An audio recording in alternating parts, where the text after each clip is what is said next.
ছোটবেলায় প্রায় সব বাচ্চারই সিনেমা দেখার প্রতি একটা আলাদা আগ্রহ থাকে, কিন্তু আমাদের আজকের গল্পের নায়ক কুমহু, যাকে তার বন্ধুরা ভালোবেসে গম বলে ডাকত, তার জন্য সিনেমা দেখা শুধু শখ ছিল না, বরং ছিল এক ধরনের নেশা। যখন গমের বয়স মাত্র 9 বছর, তখন তার বড় ভাই কোজন তাকে নিয়ে যায় একটি ভিডিও রেন্টাল শপে, আর সেখান থেকেই শুরু হয় তার জীবনের এক নতুন অধ্যায়। কোজন মজা করে বলে, যত খুশি সিনেমা দেখো, টাকা আমি দেব। এই কথাটা শোনার পর গম যেন আর নিজেকে থামাতে পারেনি। সে বসে পড়ে আর একের পর এক টেপ চালাতে শুরু করে। ধীরে ধীরে সে হারিয়ে যেতে থাকে রিলের দুনিয়ায়। সময় কেটে যায়, গম বড় হয়, কিন্তু তার সিনেমার প্রতি ভালোবাসা একটুও কমে না। একদিন বন্ধুদের সাথে বসে সিনেমা দেখার সময় তার বন্ধু হাং সিজুন হঠাৎ জিজ্ঞেস করে, তুই এত মুভি কেন দেখিস? ভবিষ্যতে কি অ্যাক্টর হতে চাস? পাশে বসে থাকা হাং সিজুনের গার্লফ্রেন্ড সানজুয়া হেসে বলে, ও শুধু অ্যাক্টরই না, এর থেকেও বড় কিছু করবে। মজার ছলে বলা এই কথাগুলোই গমের মনে গভীরভাবে দাগ কাটে। সে ভাবতে শুরু করে, সে কি শুধু দর্শক হয়েই থাকবে? না, তাকেও এই মুভির জগতের অংশ হতে হবে। এই চিন্তা থেকেই গম সিদ্ধান্ত নেয় সে একজন অভিনেতা হবে। সেই লক্ষ্য নিয়ে সে অডিশন দিতে যায়, কিন্তু যখন অভিনয়ের সময় আসে তখন সে এতটাই খারাপ পারফর্ম করে যে ডিরেক্টর তাকে সরাসরি বের করে দেয়। মন খারাপ করে গম বাইরে বেরিয়ে আসে। ঠিক তখনই বৃষ্টি শুরু হয়। বৃষ্টির মধ্যেই তার চোখ পড়ে এক মেয়ের দিকে, ছাতা ছাড়া ভিজে যাচ্ছে সে। ঠিক তখনই কেউ একজন তাকে মুভি বলে ডাকে। গম বুঝতে পারে এটাই মেয়েটির নাম। গল্প এবার একটু অতীতে ফিরে যায়। যখন মুভি ছিল 7 বছরের ছোট্ট মেয়ে, তখন থেকেই সে ছিল রাগী স্বভাবের। প্রায়ই ছেলেদের সাথে মারামারি করত। কেউ যখন তাকে জিজ্ঞেস করত, তোমার মা বাবা কোথায়? তখন সে হেসে বলতো, তারা মারা গেছে। কিন্তু সত্যিটা ছিল অন্যরকম। তার বাবা মা বেঁচে থাকলেও তার বাবা ছিলেন একজন বিখ্যাত মুভি ডিরেক্টর, সবসময় কাজ নিয়ে ব্যস্ত। ফলে মুভির জন্য তার কোনো সময়ই ছিল না। একদিন মুভি মন খারাপ করে গাড়িতে বসেছিল। তখন তার বাবা তাকে বললেন, চলো আজ তোমাকে অ্যামিউজমেন্ট পার্কে নিয়ে যাই। মুভি সঙ্গে সঙ্গে খুশি হয়ে যায়, কিন্তু ঠিক তখনই তার বাবার কাছে একটি জরুরি ফোন আসে।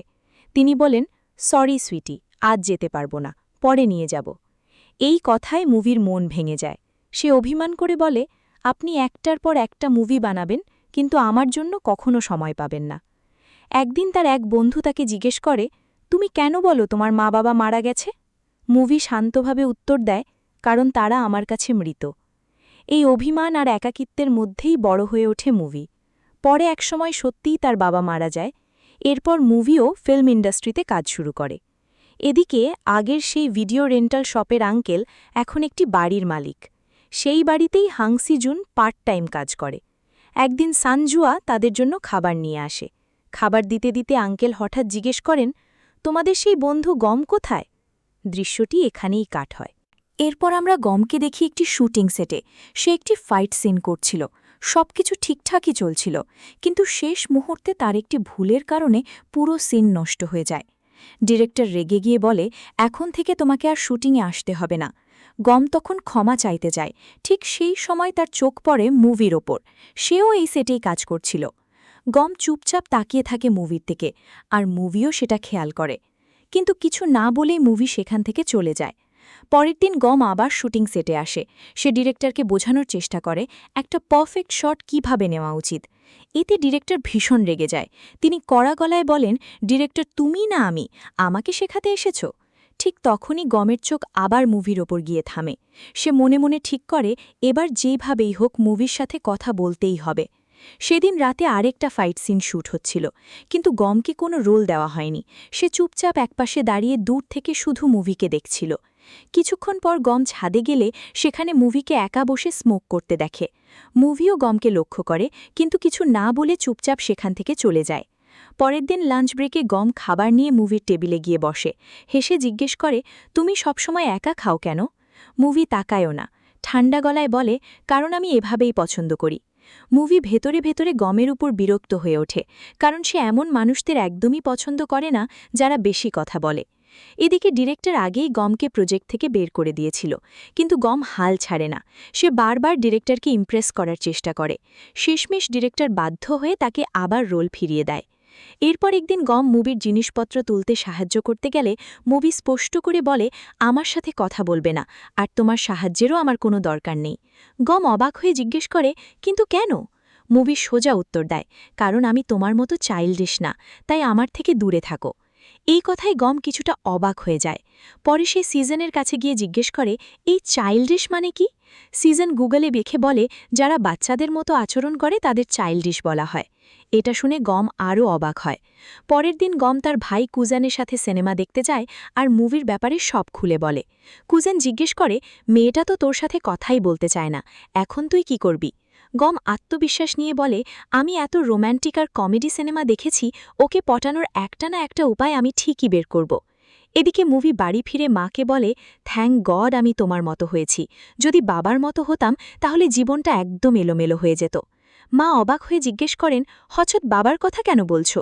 মুভি উত্তর দেয় আজ এমন একজনের সাথে দেখা হয়েছে যে আমাকে বাবার কথা মনে করিয়ে দিয়েছে। পরের দিন গম নিজের সিন প্র্যাকটিস করছিল। মুভি পাশ দিয়ে যাচ্ছিল। মজা করার জন্য গম হঠাৎ তার পা সামনে বাড়িয়ে দেয়। মুভি বিরক্ত হয়ে বলে ভালোই হয়েছে তোমার ক্যারেক্টারটা মরে গেছে, এখন থেকে অন্তত তোমার মুখ দেখতে হবে না। গম হেসে জিজ্ঞেস করে শুটিং শেষ হয়ে যাওয়ার পর এখানে কি করছো? মুভি ঠান্ডা গলায় বলে আমি খুব ব্যস্ত, তোমার সাথে কথা বলে সময় নষ্ট করতে চাই না। লাঞ্চের সময় মুভি একা বসার জন্য জায়গা খুঁজছিল। অবশেষে একটা জায়গা পেয়ে বসতেই গোম এসে পাশে বসে, তাও আবার অদ্ভুত একটা পোশাক পরে। মুভি বিরক্ত হয়ে বলে তুমি এখানে কি করছো? আজ না তোমার শুটিং শেষ?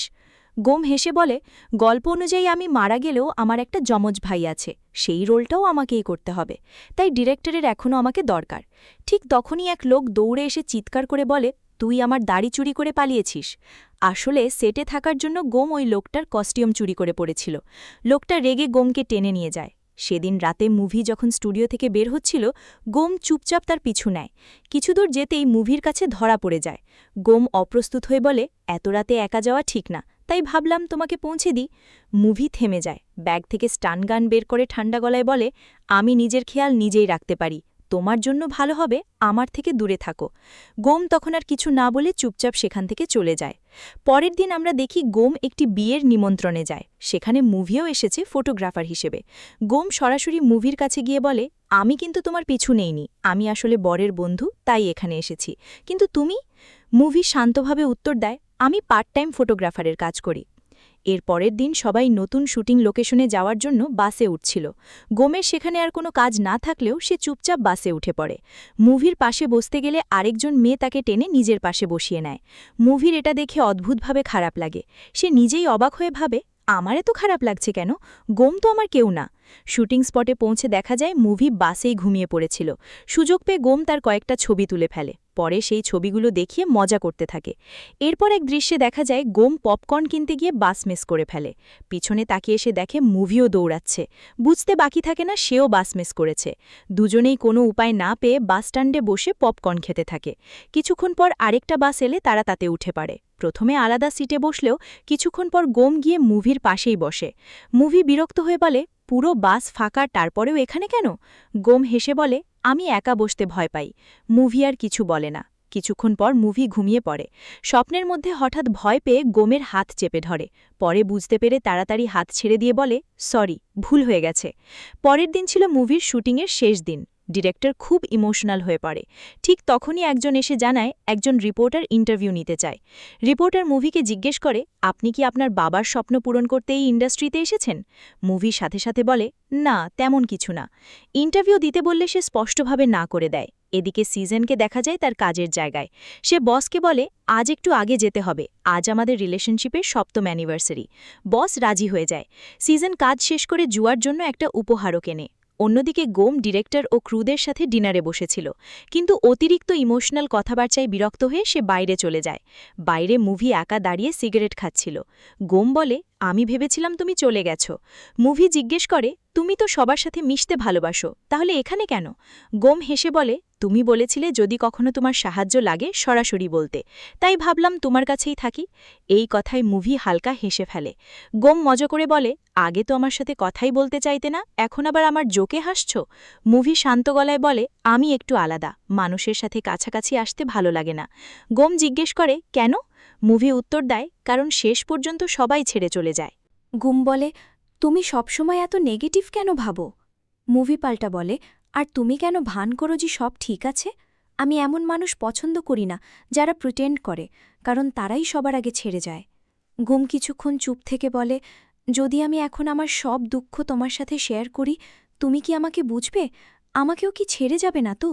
এই কথা বলে গুম চলে যেতে চাইলে মুভি তাকে থামিয়ে হঠাৎ করে কিস করে। ঠিক সেই সময় অন্যদিকে দেখা যায় সিজনের গার্লফ্রেন্ড জুয়া তাকে ছেড়ে চলে যাচ্ছে। সিন কাট হয়ে অতীতে চলে যায়। যখন মুভির বয়স ছিল ৯ বছর, তখন সে এক অসুস্থ ছেলের সাথে বন্ধুত্ব করেছিল। বর্তমানে ফিরে দেখা যায় মুভি ভেঙে পড়েছে। গুম হঠাৎ উধাও হয়ে গেছে, না কোনো ফোন, না কোনো মেসেজ। কয়েকদিন ধরে সে মনমরা হয়ে থাকে। ধীরে ধীরে তার ভেতরে জমতে থাকে রাগ আর অভিমান। একদিন শুটিং সেটে ডিরেক্টর তাকে জিজ্ঞেস করে, কি হয়েছে, সবসময় এত চুপচাপ থাকো কেন, কাকে এত মিস করছ? মুভি বলে, কিছু না। ডিরেক্টর তখন বলে, অতীতে আটকে থাকলে চলবে না, ভবিষ্যতের দিকে তাকাও, নিজের স্বপ্ন পূরণ করো। এই কথা শুনে মুভি সিদ্ধান্ত নেয় সে আর কখনও গুমের কথা ভাববে না। অন্যদিকে জানা যায় যে গাড়িটি পানিতে ডুবে গিয়েছিল সেটি ছিল গুমের ভাই জুনের। এক ভয়াবহ দুর্ঘটনায় জুন গুরুতর আহত হয়ে হাসপাতালে ভর্তি হয়। এই ঘটনার পর গুম পুরোপুরি ভেঙে পড়ে। সে কারো সাথে ঠিকমতো কথাও বলতে পারে না। তার উপর টাকার সমস্যাও চরমে পৌঁছায়। তবুও ছোটখাটো কাজ করে সে কোনো রকমে নিজের জীবনটা সামলে নিতে থাকে। অবশেষে গুম একটি মুভি ক্রিটিক হিসেবে চাকরি পায়। কাজটা ধীরে ধীরে ভালোই চলতে থাকে। সে নিয়মিত কাজ করে, ভাইয়ের যত্ন নেয়, তার সাথে সময় কাটায় এবং একসাথে সিনেমা দেখে। এভাবেই কেটে যায় ৫টা বছর। এই ৫ বছরে মুভি নিজের প্রথম সিনেমা ডিরেক্ট করে ফেলে। আর গুমও এদিকে একজন পরিচিত মুভি লাভারও ক্রিটিক হয়ে ওঠে। তাই তাকে সেই সিনেমার প্রিমিয়ার শোতে আমন্ত্রণ জানানো হয়। গুম খুব উত্তেজনা নিয়েই সেখানে যায়। সিনেমা শেষ হলে ডিরেক্টর মঞ্চে ওঠে। আর তখনই জানা যায় এই সিনেমার ডিরেক্টর আর কেউ নয়, মুভি নিজেই। দর্শকরা একে একে প্রশ্ন করতে শুরু করে। গুমও প্রশ্ন করার সুযোগ পায়। বহু বছর পর গুমকে দেখে মুভি হতভম্ব হয়ে যায়, ফলে সে ঠিকমতো উত্তরও দিতে পারে না। অন্যদিকে সিজন এখন একটি বাড়িতে কাজ করে আর পাশাপাশি নিজের মিউজিক তৈরি করে। জুয়ার সাথে তার ব্রেকআপের ৫ বছর পেরিয়ে গেছে, কিন্তু সে এখনও জুয়াকে ভুলতে পারেনি। একদিন সিজন মুভি ডিরেক্ট করা সিনেমা দেখতে গিয়ে জানতে পারে সিনেমাটির স্ক্রিপ্ট রাইটার হল জুয়া। এমনকি জুয়া তার জন্য একটি আর্টিকেলও রেখে গেছে। আর্টিকেলটি পড়ে সিজন সরাসরি গুমের কাছে যায়। দুজনে একটি বেঞ্চে বসে কথা বলতে শুরু করে। সিজন জিজ্ঞেস করে, তুই কি ওই সিনেমাটা দেখেছিস? গুম শান্তভাবে বলে, হ্যাঁ, প্রথম দিনই দেখে ফেলেছি। এটা শুনে সিজন রেগে গিয়ে গুমকে ৪ মেরে বলে, তুই এমন কিভাবে করতে পারলি? তুই তো আমার বন্ধু, শেষে কিনা আমার এক্সের লেখা মুভি দেখলি? গুম ধীরে বলে, আমি কি করতাম? তুই জানিস আমাকে দুনিয়ার সব মুভি দেখতে হয়, চাইলেও নিজেকে আটকাতে পারি না। এরপর গুম সিজনকে নিজের আর মুভির সম্পর্ক কথা খুলে বলে।